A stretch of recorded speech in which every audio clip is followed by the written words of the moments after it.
Okay, right off the bat, this movie gets points off for not ending like this.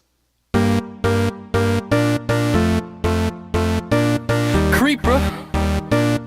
Oh man. A Minecraft movie is directed by Jared Hess, and it is definitely a movie. I feel like it's kind of pointless reviewing this movie objectively because the movie itself asks you to turn your brain off. The wonderful, weird mind that created Napoleon Dynamite invites you to turn off your brain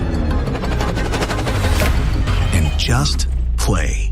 Right from the moment the first teaser dropped, we were all so baffled by the choices made. From the animation style, to the cast, to the tone, every single creative choice about the movie seemed completely backwards. And yet, like an oncoming train about to crash, it was impossible to look away from it. As more and more trailers came out for the film, we all realized pretty quickly that this movie wasn't trying to be a good adaptation of the Minecraft game. It was leaning all the way into the meme factor. And while I do feel bad for Minecraft fans who wanted to see a legitimately well-crafted movie, I'm not upset with the movie we got. Oh, don't get me wrong, it's still bad, but it's one of the most uniquely and enjoyably bad movies I've ever seen. I honestly recommend watching this movie with a group of friends because it will severely improve your experience. I saw it with some of my friends from work, and 2 of them were having the time of their lives, while the third looked like they wanted to jump the balcony. So there you go. 3 out of 4 people will enjoy the Minecraft movie. The movie genuinely feels like a meme-fueled fever dream. A fever meme, if you will. It feels like a bunch of guys hopped in a Discord call, took a bunch of drugs,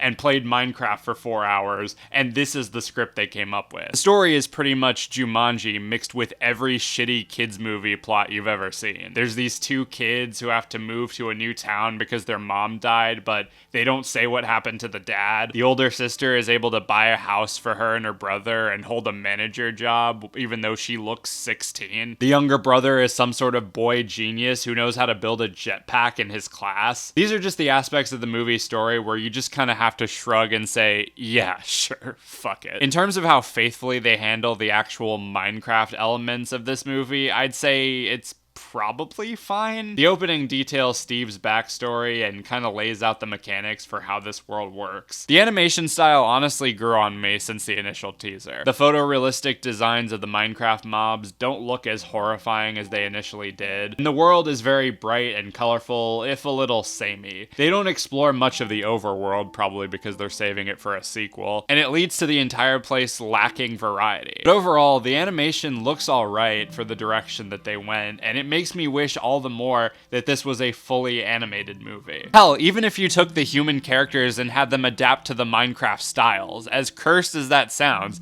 would at least be better than sticking live actors against poorly green screen backgrounds. Speaking of which, the acting in this movie is spectacularly all over the place. The little brother is awful, the older sister has no direction and goes back and forth between overacting and not giving a shit. Danielle Brooks is trying to be wacky, but it just comes across as awkward. Jack Black is just kind of doing his typical Jack Black routine, do the goofy voice, be super expressive, sing some silly songs. Oh yeah, in case you didn't know, this is kind of a musical. Jack Black has 4 songs in the movie, but unfortunately, none of them measure up to the masterpiece that is Peaches. But yeah, your tolerance for this performance may vary, but if you think him saying "chicken jockey" is funny, it'll either really work for you or you'll get sick of it within the first 5 minutes. There's also Jason Momoa, who almost feels like he's trying to out Jack Black, and in some respects, he kinda does. The movie leans really heavily into the loud, goofy, weird humor, and your tolerance for that and whether or not you're in on the bit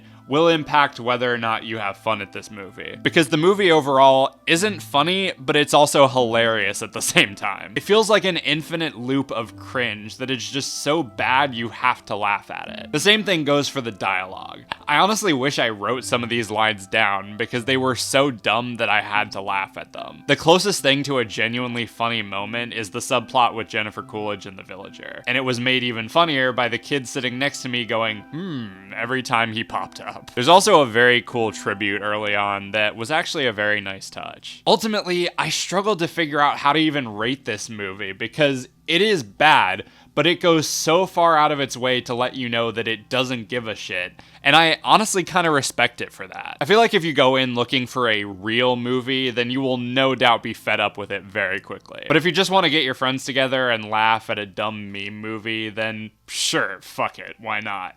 I mean, what else is there? Snow White? Going to my ranking is tricky because it was a 5 out of 5 experience with a 1 out of 5 quality movie, so I don't know. Let's just meet in the middle and say 3 out of 5. That sound good? Whatever.